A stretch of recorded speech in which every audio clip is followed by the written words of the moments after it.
if I can give to my 25. Talking. Yeah. Well, hello there. Welcome to the Pop Live Show. I'm not sure if you can hear me because in the last few episodes my mic didn't work. So I'm just going to keep talking and assume you can hear me. But this is episode number 7 of the Pop Live Show. Of course, you got myself, Nolan, Jamie. I can hear you. Oh, good. Jamie's here. She's running the boards. She'll be popping in and out. But say hello real quick, Jamie. You're sitting junk. I'm sitting junk. Like, move this way? Yeah, can you be any higher? Nope, because I guess I can sit tall like this. Okay, yeah, sit tall. Okay. This is going to force me to do, like, have really proper, posture? Because all of we're slowly, I shouldn't say slowly, we're quickly in the process of moving to our new location. And so all of our office furniture is starting to make its way to our new office. And so I'm left with a really old, tiny dining chair. Okay, here. And so I'm super low. But there's Jamie. Oh, I forgot you were in that chair. Yeah. So in order to fit in the frame, I have to sit really proper. I have a nice arch in my back. No, it's okay. I'm gonna top. Okay, I can hear myself. We run a really professional type ship here. This is so bad. This is a great start to today's episode. But I see we have a lot of viewers, surprisingly. Oh, no. So thank you for joining us. I thought nobody would be watching. Go ahead and throw in any comments in the comment section so we know who's watching and if you have any questions. But today what we're going to cover, we're sticking to virtual events for nonprofits and organizations. And today we're going to be talking about the importance of having a really engaging show program and also how to make it engaging and fun. Because, you know, if you have a virtual event and there's nothing entertaining or engaging about it, no one's going to watch it. So you can put one on, but having one that achieves what you're trying to do, which is hopefully get followers, get support, donations, all that kind of stuff. In order to get that, the program is what's going to do it for you. So this is probably one of, if not I would say this is, they've got 1A, 1B, and 1C as far as what's most important. You got the technical stuff, which is important, because if you don't have the technical down, it doesn't go up. But then the program is probably like 1B of what's most important. Jill is on here. Hey, Jill! We are so funny and cute. That's one way of putting us. But so what I'm going to do is I'm going to explain real briefly about why it's important to have an engaging and fun and good program. And then we'll go into probably what is most important to you today, which is how do you do that? What are some tips?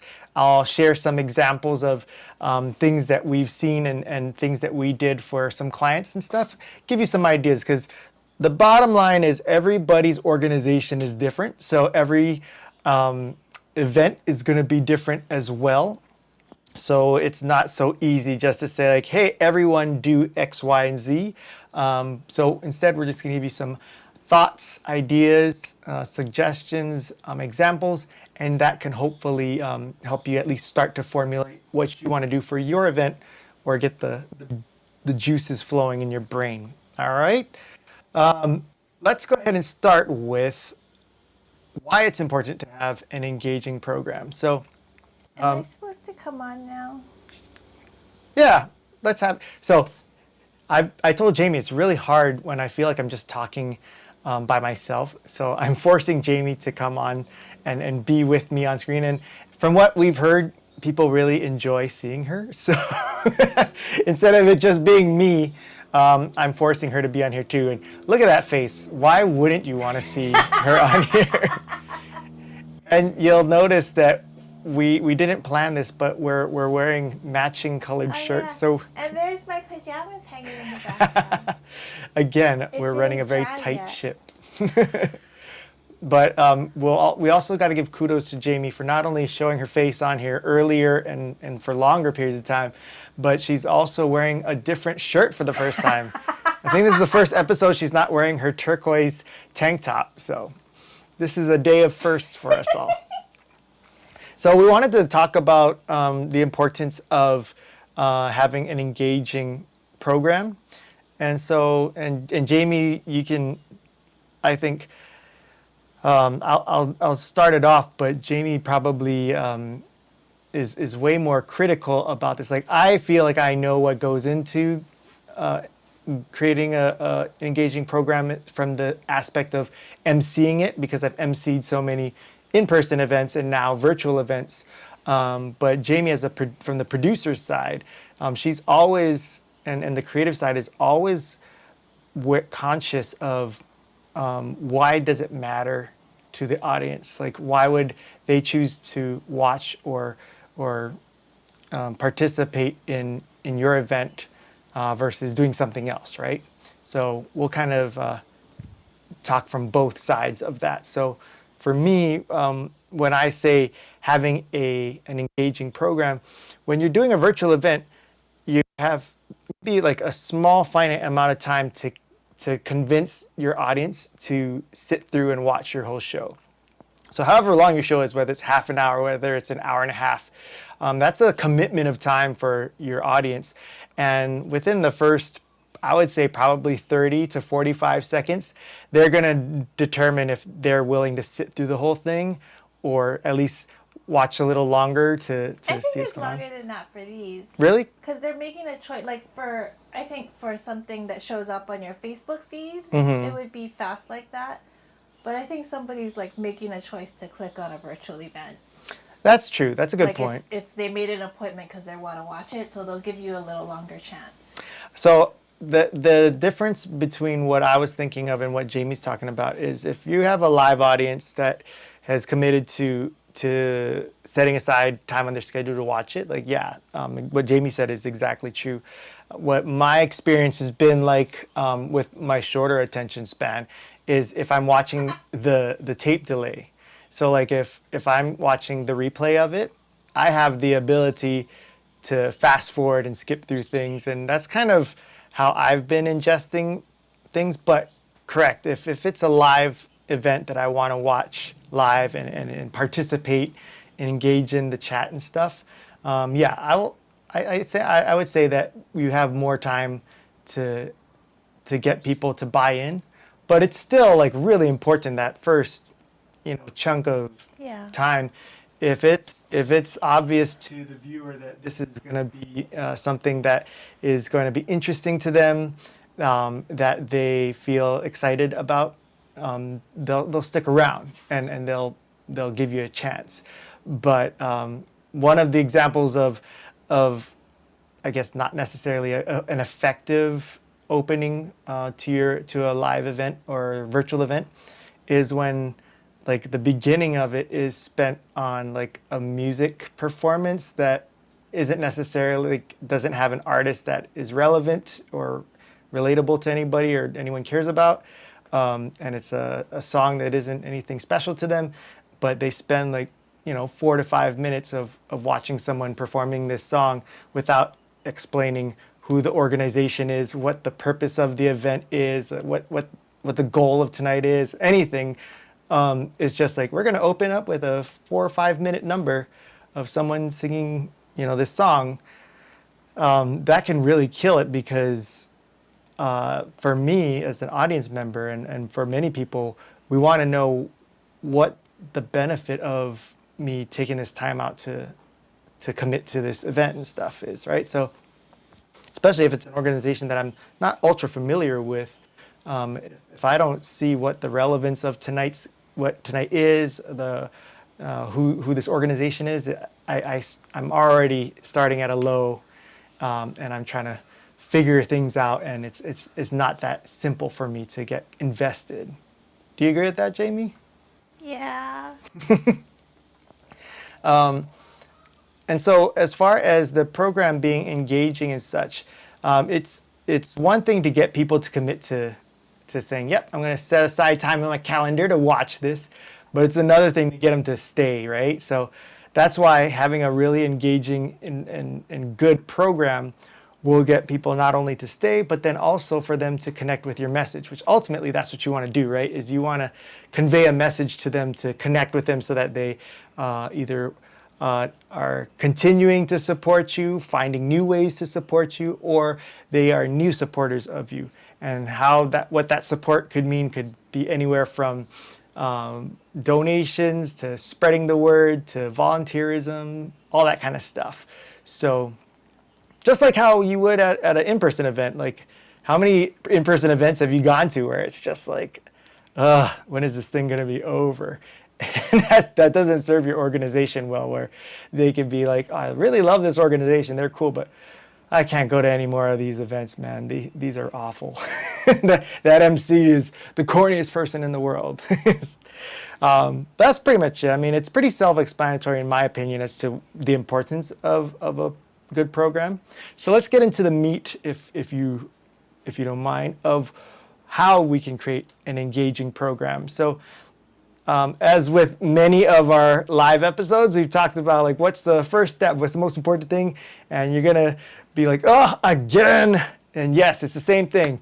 Knowing your audience, the first step is to know who your target audience is, because then you can know what's important to them, and that'll help you build what your program is about. Because if you know who your audience is, who you're talking to, and what language they speak, and what their hot button points are, then you can start to build a program that is relevant to that, so that they go, these people get me. I like this. I'm going to watch this. Jill and Angel are here. Hello, Jill and Angel. I'm glad you guys are joining us, because we're actually going to be working with Jill and Angel on their virtual event. So this will be relevant to you guys too. So the cool thing about this is I mentioned that every virtual event has different content and stuff, because like I'm mentioning here, you got to know who your audience is. So for certain organizations, knowing will determine what kind of things they'll put into the program. Some, their audience wants information, so a lot of tutorials and that kind of stuff. Education is a big key. Some, they want to get to know more about how they can raise money and stuff for their organization. So fundraising type of activities and things are important. But with all of that, the way you guide yourself through this initial part is writing down who your audience is, what they look like, what they're interested in, and what you want the end result for them, what you want to have them do, right? So it's a matter of like, well, we want them to, participate in our fundraiser and buy things in our auction. Okay, let's see how that's the end result. Let's see how we create the path to engaging with them, connecting with them, so that they do end up making that decision to donate money, to participate in the fundraiser and stuff, right? I think for nonprofits, it's not really like, do they want information, or like, I think thinking about it, because I think a lot of nonprofits, you probably know which ones of your programs resonate the most with your audience. So maybe featuring those, and then also sprinkling in the other things that you want them to know. But really thinking about what your audience cares about, and what gets the most reaction, and then maybe leading off with that. Yeah, that's a good point. Like for example, there are organizations who are known for certain programs in their organization, but they have like tons of other lesser known ones that they're trying to get more awareness to. But since their whole end goal is, we want to bring more awareness to these lesser known programs. But if they lead with that and that doesn't resonate or connect with people and doesn't have familiarity with the audience, it's going to fall on deaf ears. A better route would be saying, hey, you know us for this stuff that you all love. And everyone's like, oh yeah, I love that program. The way you help the kids and the puppies. It's like, I love this. You guys are the best. It's like, yeah, we're doing all that. This is what people have loved our organization for doing.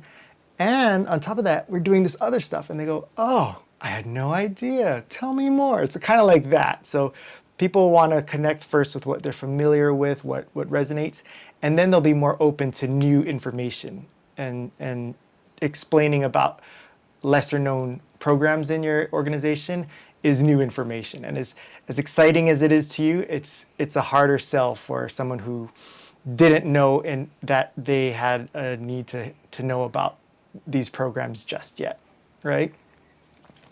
Let's see. The next part would be probably the structure of the program.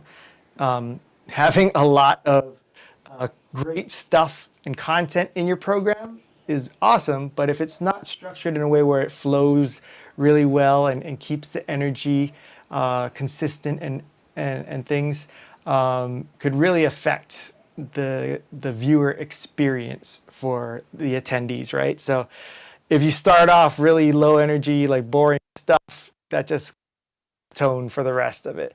And if you start out high and then follow it with something low, you just lost all that momentum. So part of creating the correct structure for your program is kind of like how a movie is, right? So like you don't want to have all the action scenes in the very beginning of the movie and then like the rest of the movie is like all dialogue, because then it's like, oh, what happened to all the car explosions that I saw in the beginning, and then vice versa. So you see how like in movies and stuff they have a nice arc and then they build it up and then you have the conflict and then the resolution. Is like, oh, what a roller coaster of an experience, what a fun ride. Same thing with your program. You want to have it have a nice even flow of ups and downs.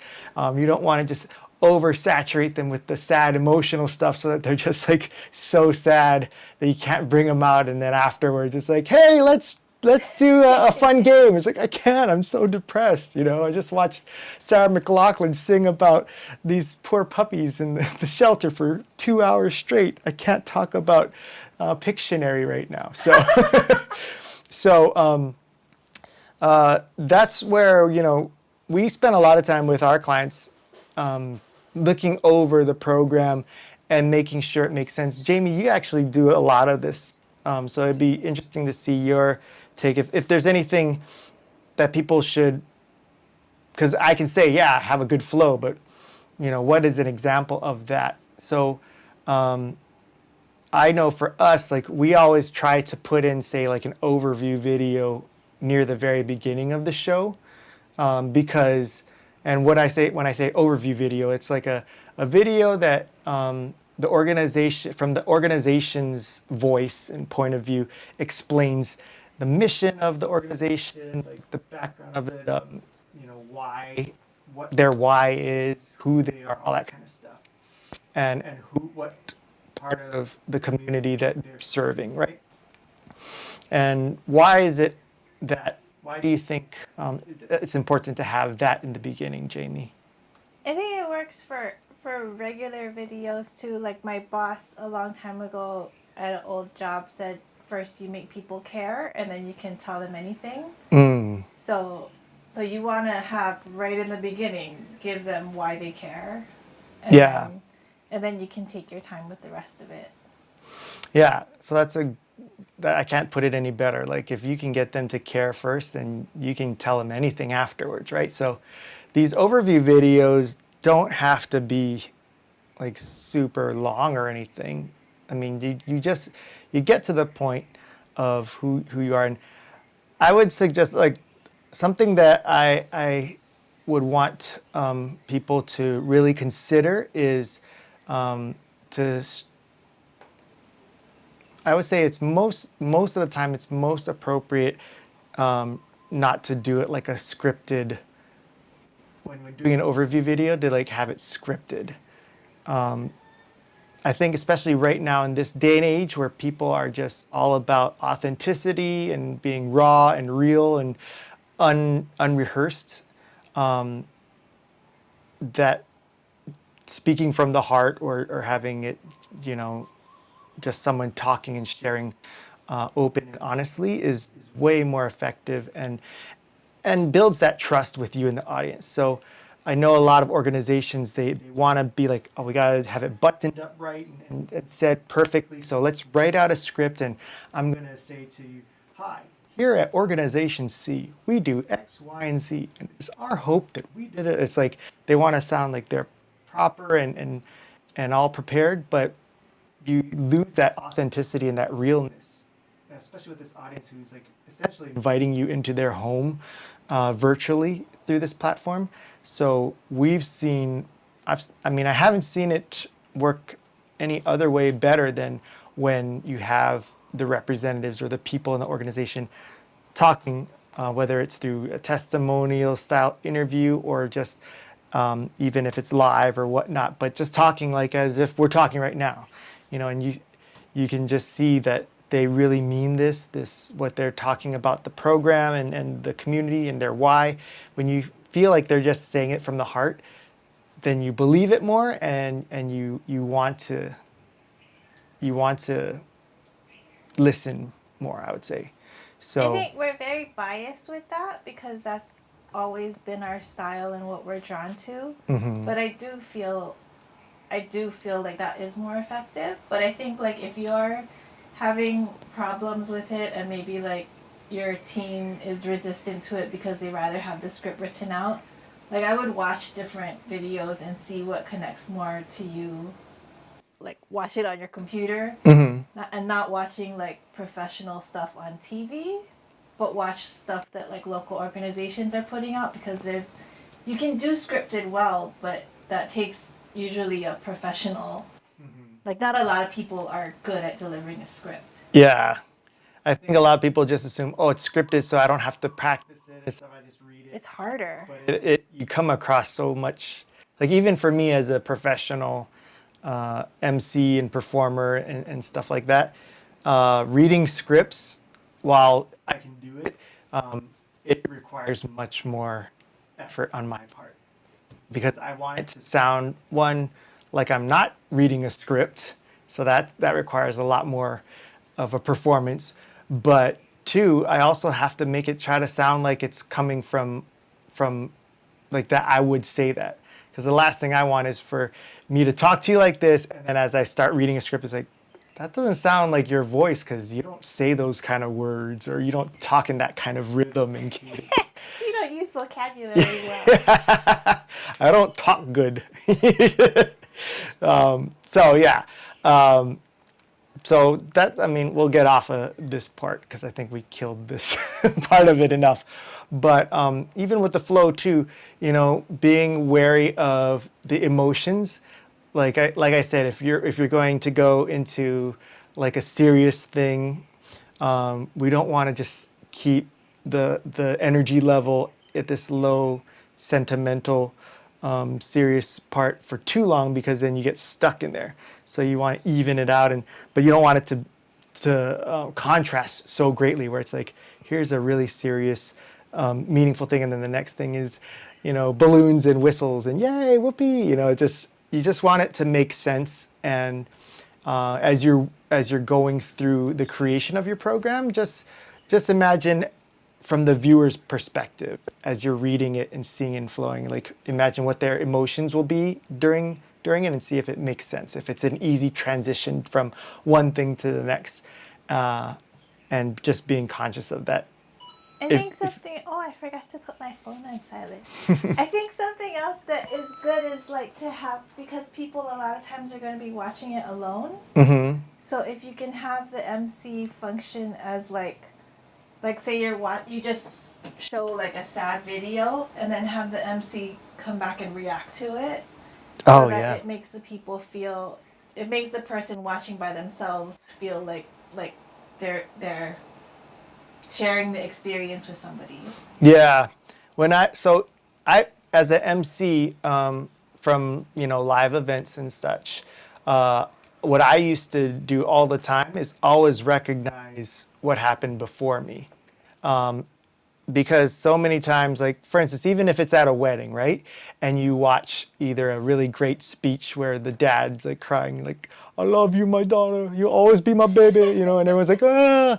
And it'd be so lame for me to come up and go, all right, next up, we got, it's like, what the heck, man? Did you just not see this beautiful moment? So I would always match that, you know, feeling and be like, wow, that was so beautiful. There's not a dry eye in here. Thank you so much for sharing, you know, those special words with us. Whatever it was, like acknowledging it, but keeping, like riding that emotion and then kind of easing us into it. So even if I did want to go to the next portion, which is like, oh, now we're going to, you know, the bouquet toss, which is, you know, more fun and like they're going to play all the single ladies, all the single ladies. So it's like, how do I go from sad crying dad speech to all the single ladies, so you got to kind of ease it in. It's like, oh, it's so beautiful, what a wonderful gesture, and you can tell the bond between you two is so wonderful.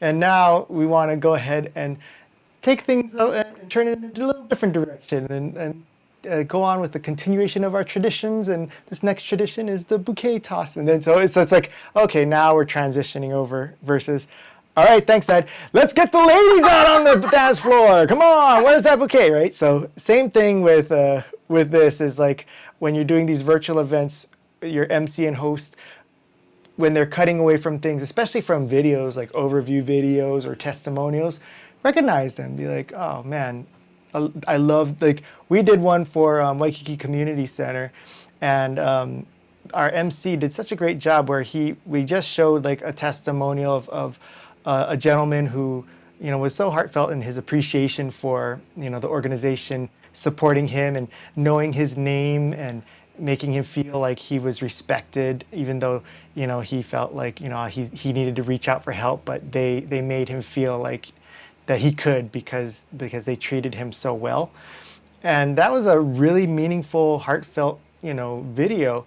And instead of just moving on to, all right, we got the auction still going on, guys. Come on, send in your money. He would give his feedback or comments. The MC. Yeah, the MC would say that about what, you know, we just saw in that video, saying like, oh, there's so many stories just like, you know, so-and-so's here that make, you know, the work that the organization does like so meaningful, and we love your support for that. Like he tied it in with the program. He didn't just ignore it and stuff. So that's very key to keeping the flow and the organization of the program. We want to talk about musical performances. So a lot of fundraisers or virtual events have musical performances involved, and a lot of our clients or potential clients will ask like, hey, you know, we want to have entertainment and such. Musical performances could be very popular, could be a good draw as far as especially a good marketing tool where you can say like, hey, join us for our virtual fundraiser when we got special guest performances by Nolan and Emmett, you know, and stuff like that, where people are like, you know, really big fans and they want to check out that performance. But you don't rely on that because for in-person events, you know, musical performances are good and nice. If you want to watch it and appreciate it, that's great. But if you aren't into it, you can always just you know, go to the bar or continue your conversation at your table, whatnot. There's a lot more that the musical performance can serve as, and plus live performances in person, way more engaging, way more energy involved and such. When you're doing it in a virtual space, there are just I would say a handful of artists that are really good at being engaging in entertainment as artists, where on a virtual platform, and also the production quality will affect this too, and how you present it can depend on if the musical performance is going to be worth it for an audience member to sit through 4 to 5 minutes of it, right? So things that I've seen that I liked were when performances were done live, and the artist is, you know, engaging with the audience, you know, through the chats or whatnot, saying like, hey, saw Johnny over there, hey, mahalo Johnny, okay, this next song, and tell the story, you know, like, I wrote this when I was 5 years old, and Johnny, you remember this, yeah, okay, and then they play it and stuff, and having that live element to it feels like, hey, this guy's performing for us. When you have it pre-recorded, the benefits of that is that you can control, the quality of the production and whatnot. But something that can help that we did that we think adds to the, I guess, interactivity or the engagement of musical performances is instead of it just being the whole performance, we're just seeing the camera on the performer, flashing back and forth between like video or photo content that relates to the organization or the program. So it's almost like we're watching this live performer singing, we're seeing that they're doing it for us, and then we see, oh, look at these, wonderful images of, the work being done at this program and stuff. And so now we're feeling the emotions of the songs and the lyrics, and we know and appreciate that these performers are doing it for us, but then we're also still really connecting and getting more invested in the program or the communities that are being, affected by organization and whatnot. So that can really add a great, boost to the musical performances. Let's see, Angela Angel's here. Hey, Angela, welcome. Haven't seen you in a while. She said, stumbled onto your post. You two are amazing, and your tips are so right on. Hey, she's hooked. Stopping work to keep watching. Oh no, don't tell your boss, Angela. All right, so let's see. Jill's saying the video cut in and out. Ooh, well, The voice. Oh, the voice. But I think because I was turning off my mic so that I could drink my drink and people wouldn't hear me swallow. Yeah. But I think because you're picked up on my mic so much is probably affecting the sound, maybe? That, or maybe my mic doesn't work and I'm only picking up on your mic, so that's why when you mute yours. Check. Sorry, our setup is still bad. It'll be better later, sorry. You know what I bet it is that when you cut back and forth from your camera to mine, the one shot and two shot, it might be turning on and off my mic or something. No, it's still on. Oh, okay. Jill says it's still. Oh, no. It's when I move, still doing it, but when you move. So maybe, am I doing this? Is it cutting in and out because of this, Jill? And meanwhile, Dorothy's here. Hey, Dorothy, I still got to give you our Christmas gifts. It's in my trunk. All right. Well, thanks, Jill, for keeping me posted on our technical issues. But I think for musical stuff, you just got to be careful about it. Yeah. Think about the flow, how long the song is. Like, maybe they just play the first verse or like two verses instead of a whole 5-minute song. Like, just be thoughtful about it because sometimes they go on real long. Yeah, I watched one fundraiser event which was just filled with a ton of musical performance by a bunch of different recording artists, and a lot of them just like set their iPhone up or whatever, and they sang to it, and it just, as much as I love music and I love those artists, it just like I found myself not engaged, and I was watching it delayed, so I was just fast forwarding through them. But if it was live, I would probably go and start doing work or something, and checking emails, and then I might, kind of lose that momentum and attention to the program. So musical performances can be great, but they can also, when not done properly and not done with good intention, can really kill your program as well. So. And then I think another thing is that just consider people could probably watch the same song that they're performing on YouTube in better quality. Yeah. So maybe if the performer could do something a little different that gives them a reason to watch it in your program. Yeah. Then you could use that as like a reason to watch instead of watching them on YouTube. Yeah, that's a really great point. Like, again, the fact that they are doing it live specifically for this or even program, pre-recorded, but they're doing it for you. Yeah, that making it somehow unique to your program, right? Yeah. The other thing Oh, bye, Jill. Thanks for hanging out with us. Um, the other thing is how to involve sponsors. So probably the biggest help with raising funds from your event is through the support of sponsors. And the fact that you're producing it virtually gives you a lot of space for creative ways to involve your sponsors and position your sponsors in the program, so that one, they get a better return of investment and better, I guess, like they get seen in a better light, but two, for your audience sake, which is probably the more important part, it doesn't distract or take away from their experience. It actually adds to their experience. So what I mean by that is, traditionally it'd be like, hey, we just had this awesome video, and then we just had the MC tell us, take us through this program, and then we watched a great performance. Like we're feeling really great. This show is going awesome, and then for the next 3 or 4 minutes, it's like, this show has been brought to you by our sponsors,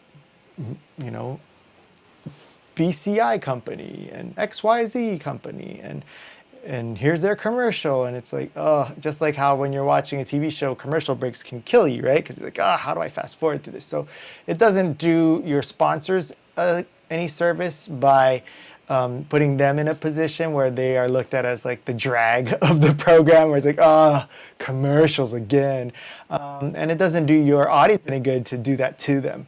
So we've seen that there's been so many creative opportunities and ways to involve your sponsors into the program.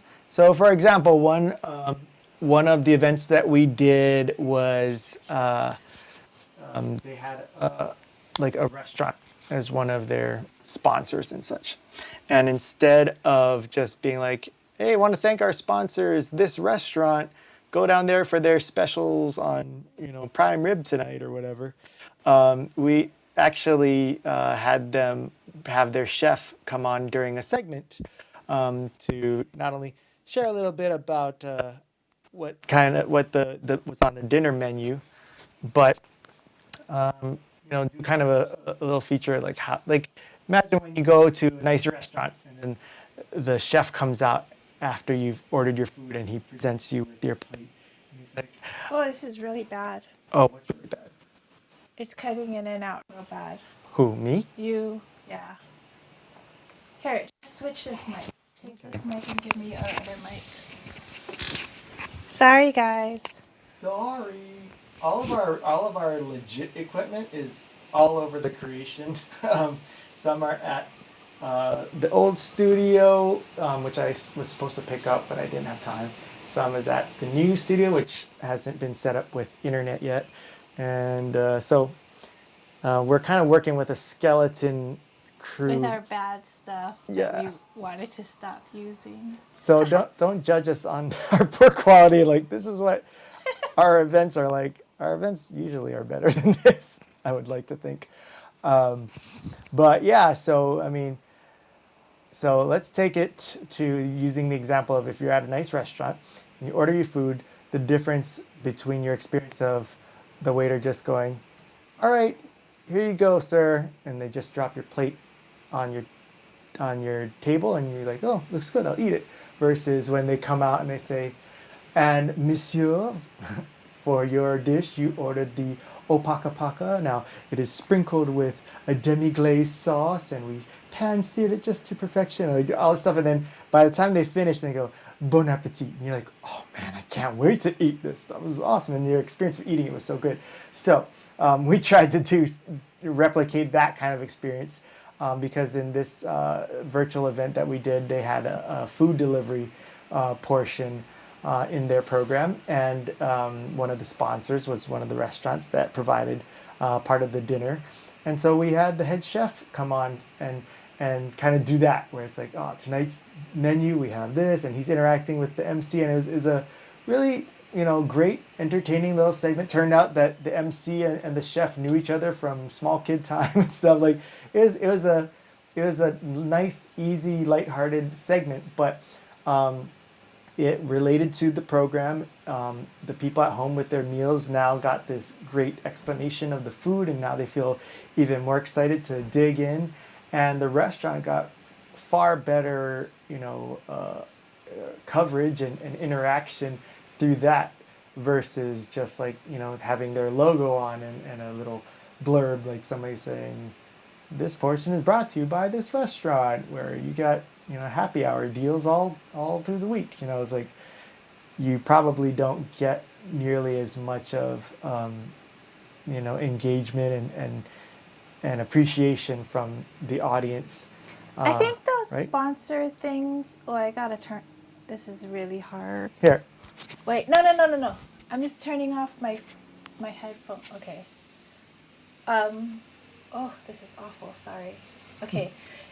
I think for nonprofit events, like having those, a lot of sponsors are just gonna have their logos on because you can't have enough time in your program to have every sponsor have a little dedicated segment like that. Mm-hmm. So I think it's nice to do that for like your top sponsors. Find a way that is relevant to bring them into the program and add some kind of thing that the audience will care about instead of just talking about themselves, but relating it to the program somehow. But Yeah. then I think that's just gonna be for like your top level. Right. Yeah, because a lot of organizations, they'll have like 30 sponsors. Yeah, You can't do that with everybody. But you have to be very thoughtful about how you let sponsors into your program, because a lot of sponsors are going to really maybe demand that to be featured on your stage, but you really want to be careful with that. Yeah, and just think your stage is the most valuable piece of property of your program and what you're offering to sponsors. Yeah. So you don't want to just like, willy-nilly throw out anything and like remember that's the most valuable piece of property. So treat it as such. Don't just offer everybody like, hey, yeah, we're gonna do this and that and have you on here and stuff. Like this is a really great opportunity to get more not only more value for your sponsor, but get your sponsor to value your offer more and be willing to participate at maybe a higher level because they recognize that value. I think putting more time and thought into what can connect your sponsor. Oh, I'm running out of charge. To your audience, it'll be better. It'll be more beneficial for the sponsor in the end. Yeah. Even if they don't get like, give me 5 minutes to talk about what I do, people aren't going to listen to that anyway. But Right. if you give them 5 minutes to talk about their volunteering, what they do to volunteer as an organization, or I don't know, just finding something that connects with your audience. Right. This goes back to that whole thing that you said in the beginning of if you get your audience to understand why they should care, then you can tell them anything, right? So if you as a sponsor spend your whole time telling them something that they don't care about, you just wasted all of that time. Versus if you get them to care about you or know why they should listen to you, then after that, then you can tell them about your specials or your services, right? But again, remember the whole point of this event is for the organization and the communities that they're serving and stuff. So it's not meant to be a billboard for advertisements. We've gone about 45 minutes, so I think that's kind of a lot of content. We could go on for another 45 minutes just because there's so much to think about and to do. But that's why we said like the creation of the program is so important. It's 1A or 1B of the list of importance when it comes to creating a virtual event. So we'll probably, I just wanted to say, like, I think a lot of people might come at this and be kind of overwhelmed. Like, how do we do this? So maybe like step by step, like if you just list out all of the elements that you can have in there, chop out anything that is not relevant, and then put it in order and think about the flow and how the energy and the mood is at each point. Yeah. Is there anything else? Yeah, I mean, what you said, I think you start off with the necessities. Like, first of all, you need to know who your audience is. You need to know what the goal is. You need to know what parts that need to be featured in there. You know, like, these are non-negotiables. We have to have this thing in the program and stuff. Once you put those down, now you see what little pukas you have left, so that you can start adding in those other things or start brainstorming. Because I think what people do first, which I'm guilty of, is you start with brainstorming what you could do, because it's the more fun thing. It's like, ooh, we could do charades, and then we could da da da, and then like you have this whole list of all of these things, and then you go, oh man, like where are we gonna fit all this? And then you also get really discouraged because like this is a lot of work, and you probably didn't even need, a fourth of those ideas. You probably just needed, 2 to 3 ideas to fill in the rest of your program after you list out your non-negotiables. So I would say take it from that order first. Who your audience is, what the goal is, and what you absolutely need to have featured in the program, and then kind of filling in the remaining slots after that. And then it's more digestible versus, yeah, right now if you look at it, it's just a blank sheet of paper. It's like, oh, we gotta think of all kinds of engaging and interesting activities to do, and that could just blow your brain uh, far beyond its capacity. um, but yeah, there's so much to virtual events. That's why we're doing multiple episodes on them. So don't worry if you think, wow, this is a lot, and there's so many more questions I have. Don't worry, we're going to continue to go over more things throughout the week, or sorry, throughout the month, because every week we do this. We do this on Tuesdays at 12:30 Hawaii Standard Time.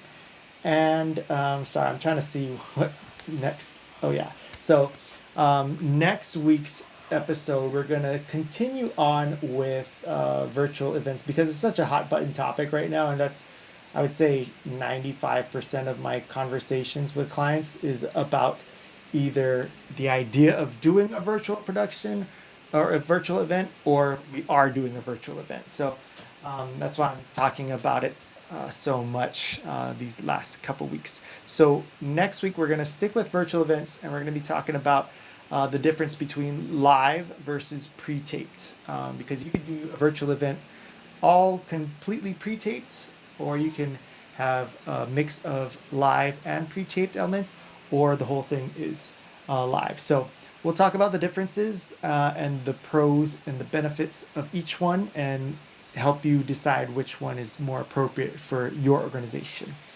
Other than that, if you have any questions, if you're watching this on demand, and you think, oh, well, I can't get my question answered now, it's too late. Don't worry, we're still looking at it, in the posts later. So throw in your questions or comments in the post, and we'll continue the conversation in the chat. I want to thank Jill and Angel, Angela and Dorothy, and the rest of you for joining us here. And Dr. Jill. Oh, and Dr. Jill too. There's 2 Jills. We got 2 Jills for the price of 1 here today. And of course, thanks to Jamie for joining me on camera way more than usual. I don't like it. We apologize for our technical difficulties too. Hopefully by next week we'll have our old equipment, or our new equipment, back, and we won't have as many audio We might problems. be moved next week.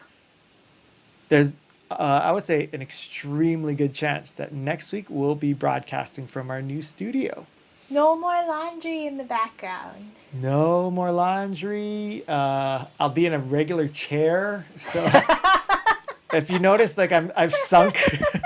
I couldn't hold that proper posture. It's just too painful. This chair is awful.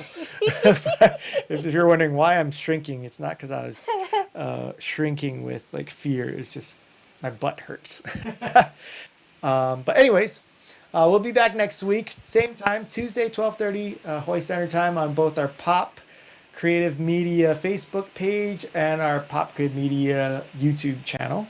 And if you haven't signed up for our pop newsletter yet, go to this website right below me, where you can sign up for our bi-monthly newsletter. It's filled with some great tips on things that we are learning or experiencing, all kinds of stuff when it relates to video production, social media, communications, virtual events, all that kind of stuff. And it keeps you posted with what's going on with us. It's a good read. I suggest you go ahead and sign up. All right. If you're watching this on YouTube, please hit that like button and the bell so that you can be notified every time we go live. And don't forget to subscribe to us. And if you're on Facebook, please share it. And we'd love to share it with more people who could use this kind of information. Thank you, Angela. Oh, Angela says she enjoyed every minute, even the minutes where we had the technical difficulties. That's pretty good. Not those minutes. Well, thank you so much for your kind words, Angela. And did I say thank you to her earlier? Angela, if I didn't recognize you by name earlier when I was running down that list of people, thank you for joining us. Okay, that's it for today. I'm going to go now and perform one of the saddest things I'll have to do. No! I'm going to go return the keys to our office, to our landlord, as we move out of our pop creative studios. We spent almost 5 wonderful years there, as we move on to our new studio in our home, which again, hopefully by next week we'll be broadcasting from. But it'll be a bittersweet experience giving these keys back. But I'm never gonna go in there ever again. yeah, I don't get to say goodbye. I can Zoom you from there. You can say goodbye virtually. And we'll say goodbye virtually to you. Thank you to each and every one of you. We'll see you next week. Have a great rest of your week. Bye. Oh wait, I gotta find it. I'm just gonna smile and wave. Okay. Oh no, I gotta turn up the music. Gotta turn up the lights.